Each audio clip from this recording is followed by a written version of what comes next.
دیکھا امیہ ظلم کر رہا ہے، امیہ مار رہا ہے۔ حضرت صدیق اکبر حضرت بلال کے پاس گئے، کہا بلال تم خاموش کیوں نہیں رہتے؟ احد احد کیوں کہتے ہو؟ اگر تم احد احد کہو گے تو یہ امیہ تمہیں مارتا رہے گا۔ حضرت بلال کہتے ہیں پھر میں کیا کروں؟ حضرت صدیق اکبر کہتے ہیں کہ تم خاموش رہو، کچھ مت کہو، جب تک تم خاموش رہو گے یہ تمہیں نہیں مارے گا۔ حضرت بلال کہتے ٹھیک ہے۔ 2 دن ہوئے حضرت بلال نے احد احد نہیں کہا۔ احد کا معنی ایک، یعنی اللہ ایک ہے، اللہ ایک ہے۔ حضرت بلال احد احد کہتے تھے، اللہ اکبر کی صدائیں لگاتے تھے، تبھی امیہ مارتا تھا۔ 2 دن سے حضرت بلال نے احد احد نہیں کیا تو امیہ نے مارا نہیں۔ حضرت بلال نے پھر احد احد کہنا شروع کیا، پھر امیہ مارنے لگا، اور اتنا مارتا پورے جسم پر زخم لگے تھے، وہ پاؤں بھی گھائل تھے، ہاتھ بھی گھائل تھے، چہرہ بھی گھائل تھا۔ حضرت بلال اف نہ کرتے، حضرت بلال احد احد کی صدائیں بلند کرتے۔ ایک دن پھر حضرت صدیق اکبر کا گزر ہوا، کہا بلال میں نے تم سے کہا تھا تم خاموش رہو تو یہ تمہیں نہیں مارے گا۔ حضرت بلال کہتے ہیں حضور جب تک احد احد میں بلند آواز سے کہہ نہیں لیتا ہوں مجھے سکون نہیں آتا۔ حضور میں نے 2 دن سے احد احد نہیں کہا تو اس نے مجھے مارا نہیں، تو یہ مجھے اچھا نہیں لگ رہا۔ جب یہ مارتا ہے مجھے تکلیف ہوتی ہے تو مجھے مزہ آتا ہے، مجھے حضور سے بہت محبت ہے۔ جب میں احد احد کہتا ہوں، یہ کہتا ہوں کہ اللہ ایک ہے، اللہ ایک ہے، تو یہ مارتا ہے تو مجھے مزہ آتا ہے، مجھے حضور کی اور یاد آتی ہے، مجھے اللہ کی یاد آتی ہے۔ ہاں اسی لیے میں احد احد کی صدائیں لگاتا ہوں۔ حضرت صدیق اکبر رضی اللہ تعالیٰ عنہ چلے گئے۔ لوگ آتے تھے حضرت بلال کے پاس، کہتے تھے بلال تم احد احد کی صدائیں لگاتے ہو، تم کہتے ہو اللہ ایک ہے اور اس نے ہی ساری کائنات کو پیدا کیا ہے، اس نے ہی ساری چیزوں کو بنایا ہے، وہی نظام چلاتا ہے۔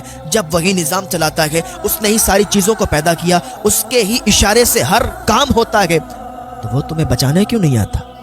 کیوں نہیں تمہیں بچاتا؟ تو حضرت بلال نے کیا ہی پیارا جواب دیا تھا کہ اللہ کا کام ہے وہ بندوں کو آزمائے، بندوں کا کام نہیں وہ اللہ کو آزمائے۔ کیا ہی پیارا حضرت بلال نے جواب دیا۔ لوگ چلے جاتے تھے۔ ایک دن حضور صلی اللہ تعالیٰ علیہ وسلم کا ادھر سے گزر ہوا، کیا دیکھتے ہیں حضرت بلال احد احد کہہ رہے ہیں اور امیہ ان پر ظلم کر رہا ہے، امیہ ان پر پتھر مار رہا ہے، امیہ ان کو زخم دے رہا ہے، ان کو مار رہا ہے، اور وہ احد احد کی صدائیں بلند کر رہے ہیں۔ حضور صلی اللہ تعالیٰ علیہ وسلم گئے مسجد نبوی میں، آپ رونے لگے، اتنا روئے کہ آپ کی داڑھی مبارک بھیگ چکی تھی، آنسوؤں سے تر ہو چکی تھی۔ حضرت صدیق اکبر رضی اللہ تعالیٰ عنہ کا گزر ہوا، دیکھا کہ حضور مسجد نبوی میں رو رہے ہیں، قریب گئے، یا رسول اللہ صلی اللہ تعالیٰ علیہ وسلم آپ کو کس چیز نے رلایا ہے؟ آپ کیوں روتے ہیں؟ حضور صلی اللہ تعالیٰ علیہ وسلم نے ارشاد فرمایا صدیق آج اگر میرے پاس پیسے ہوتے نا تو میں بلال کو خرید لیتا، بلال پر ظلم مجھے برداشت نہیں ہوتا، بلال پر امیہ کتنا ظلم کر رہا ہے یہ مجھ سے دیکھا نہیں جاتا، آج اگر میرے پاس پیسے ہوتے تو میں بلال کو ضرور خرید لیتا۔ حضرت صدیق اکبر واپس آئے، آنے کے بعد پیسوں کا انتظام کیا اور امیہ کے یہاں پہنچے۔ حضرت صدیق اکبر نے فرمایا کہ میں بلال کو خریدنے آیا ہوں، اس کی کیا قیمت ہے؟ وہ ہنسا، مسکرایا کہ میں تو اس کو 50 میں خرید کے لایا تھا، میں اس کو 50 دینار میں خرید کر لایا تھا، مگر تم خریدتے ہو تو میں اس کی بولی لگاتا ہوں، اب میں 50 نہیں بلکہ 2000 دینار لوں گا، مرضی ہو تو خرید لو اور مرضی نہ ہو کوئی بات نہیں۔ حضرت صدیق اکبر نے فرمایا 2000 دینار۔ حضرت صدیق اکبر نے 2000 دینار نکالے، دے دیے۔ اس نے کہا بس 2000 دینار میں بھی کام نہیں چلے گا۔ صدیق اکبر نے فرمایا پھر کیا لوگے؟ اس نے ایک اور سودا کیا، کہا تمہارے اچھے مجھے کچھ غلام چاہیے، کچھ باندی چاہیے۔ حضرت صدیق اکبر نے کہا ٹھیک ہے لے جاؤ، کچھ غلام دیے، کچھ باندی دی، بلال کو خرید لیا۔ بلال کو جب خریدا تو بتایا کہ مدینے والے آقا صلی اللہ تعالیٰ علیہ وسلم تمہیں یاد کر کے آنسو بہا رہے تھے۔ حضرت بلال نے جب اتنا سنا تو رونے لگے اور آنسو بہنے لگے، آنسوؤں کا سیلاب جاری ہو گیا۔ حضرت صدیق اکبر نے فرمایا مت رو، میں تمہیں اسی مدینے والے آقا صلی اللہ علیہ وسلم سے ملانے کے لیے لے جا رہا ہوں۔ حضرت بلال کہتے ہیں مجھے بے چینی ستا رہی ہے، اب مجھ سے برداشت نہیں ہوتا، مجھے فوراً ان کے پاس لے چلو، میں ان کے پاس جاؤں گا۔ حضرت صدیق اکبر فرماتے ہیں بلال تم ان کے پاس اس حالت میں جاؤ گے، پورے جسم پر تمہارے زخم لگے ہوئے ہیں، اور تم ان کی بارگاہ میں جاؤ گے نا تو وہ اور زیادہ روئیں گے، تو اس سے پہلے میں تمہیں اپنے گھر لے چلتا ہوں، مرہم پٹی کر دیتا ہوں، تمہارے زخموں کو چھپا دیتا ہوں، کپڑے پہنا دیتا ہوں، بالوں میں کنگھی کر دیتا ہوں، بالوں میں تیل لگا دیتا ہوں، پھر تم حضور کی بارگاہ میں جانا تو حضور پھر تمہیں دیکھ کر مسکرائیں گے۔ حضرت بلال کو حضرت صدیق اکبر رضی اللہ تعالیٰ عنہ گھر لے گئے، ان کے زخموں پر مرہم لگایا، پٹی باندھی، ان کو اچھے کپڑے پہنائے، ان کے چہرے کو صاف کیا، ان کے بالوں میں تیل لگایا اور ان کے بالوں میں کنگھی کی، داڑھی کو صاف کیا۔ تو حضرت بلال کہتے ہیں حضور آج تک میرے بالوں کی کنگھی کسی نے نہیں کی، آج تک میرے بالوں میں اور داڑھی میں کسی نے تیل نہیں لگایا، آج تک مجھے اپنے ہاتھوں سے کسی نے کپڑے نہیں پہنائے۔ حضور جب پیدا ہوا غلام ہی پیدا ہوا، آج آپ نے یہ کیا ہے نا، مجھے بہت اچھا لگا۔ اور حضرت بلال اتنا کہہ کر رونے لگے، آنسوؤں کا سیلاب جاری ہو گیا۔